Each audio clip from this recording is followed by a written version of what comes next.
not First Nations that live here. It's not just Parks Canada that works out here. It's not just Tofino or Iqaluit. We're all in it together, and when you work together and put everyone's mind together and focus on one goal and one purpose, and then good things can happen.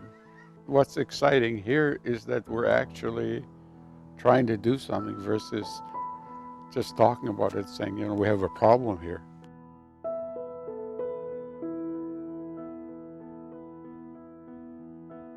There's two different concepts. You have the Western concept, you have the traditional concept, which is different. We know that the behaviors that exist now are not normal for the wolf because of the changes in the system, in people's attitudes, behaviors. There's not that interest.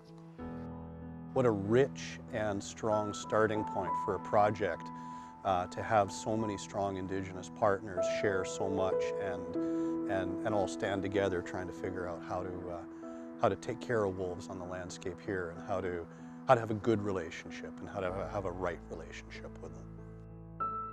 We need to respect and understand that we're not the only ones here.